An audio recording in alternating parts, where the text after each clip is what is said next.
Hello, welcome to another edition of Double Shot. I'm Jason Rantz. That's Jake Skorheim. We didn't have a video yesterday because you were off pretending to be sick, but he does sound a little. I'm awful. a little. I said no. I'm better now. You can tell. Actually, it gives my voice kind of a rich timbre, which people have told me sounds kind of sexual, which is nice. Okay. Nobody. For the record, I have not been the one who. Nobody has said that. Yeah. So I was in Vegas for the long weekend. I lost a lot of money, but gained a lot of points. Did you actually lose money? Oh, I always lose money. Good for you. That's why they love me. That's why I never have to spend $1 on food or a hotel room. Nothing. I make it a point to never go to Vegas without losing money. Yeah, it's tradition. That's part of the fun. Yeah. So I've actually never been to Vegas. Really? Yeah, I flew through there once on my way back from Texas, but you wouldn't like it. You're too pure. Yeah, pure of soul and heart. Yep. I, on the other hand, am a gambling degenerate, so I enjoy going, and it's always a gamble on how I'm going to enjoy the flight over.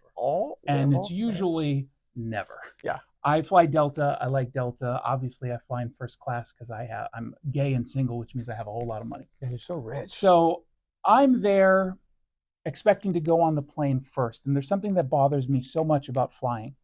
Why is it that everyone crowds the gate? That's a good question, Jason. I honestly don't understand this. I don't know why. We're all getting on the same flight. You've got your seats assigned. This isn't Southwest. And why are you so anxious to get on the plane? That's what I want to know. I do know why people are anxious to get on, in fairness. They want to make sure that they have space to put their luggage. Here's the problem, though. You're going to have space to put your luggage up. You're fine. You actually taught me a good trick. What was the trick? You said if you don't want to check your bags, because it's $50 a bag, show up to the gate. And then once they don't have room, they'll actually just check it for you for free. And they never have room. They always say it's always out. We're overbooked or we're booked to capacity. Go ahead and check in with us. So I say even when it's too large and you would have been forced to do it anyway, it doesn't matter. Just bring it through. I cannot imagine why somebody would want to get on a plane faster than they have to. It makes no sense. You're sitting with a bunch of people you don't want to sit with. You're breathing other people's sickness, just like I used to have. I'm not sick anymore. Not like you can catch it through the internet. You could probably catch it though. But also, it's just an unpleasant place to be. Who wants to be on a plane for longer than they have to? Now, I will say this. Two things. One is a hot take. You know how they allow people with disabilities or children to go first? Yes. I'm okay with the disability one because, it's common courtesy. You better be okay with the second one because I have kids. Sorry, you wait until the end. Why are you going on first? Well, no, kids. Why are you going on first? We have to wait for you, kids right? Kids are a hassle. Kids are a hassle to get on a plane. No, it feels like you have a little bit more time to dilly-dally and work with the kids versus being late and feeling like you're holding up the plane, which would force you to move the kids a little bit faster. That's all I'm saying. Maybe they're doing it because they want people to just in case the kids don't have a good reaction, they can come up with another solution. If you're doing it, what's the other solution? There's never any solution for kids. Well, you miss your flight. Yeah, you miss your flight. No, you never miss the flight. You miss the flight. You're on the flight. Yeah. Well, I don't know. And they're just screaming and crying. I'm a person who I try not to travel with kids. Yeah. But I'm a considerate traveler. Obviously. Most people are not. Yeah, most people are not. Number two, once you're on the plane, explain this to me. The second that the seatbelt sign is turned off, people just bolt to the bathroom. Well, why are you not peeing, and I hope that's what you're doing, on the ground? Well, because there's something very special about being able to go to the bathroom on a plane. Yeah, having to. And you want to make sure. Here's the thing. Here's the reason why people jump at it.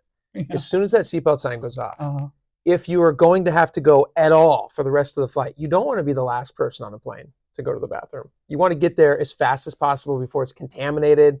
That's your best bet, I think. Well, maybe. It feels like you want to go when there's the least amount of possible turbulence, which of course you never know, but you don't want to go when there's turbulence. Yes. And there was a whole lot of turbulence on this flight coming back from Vegas. Have you ever been stuck in a bathroom when there's turbulence? Oh, yes, I was.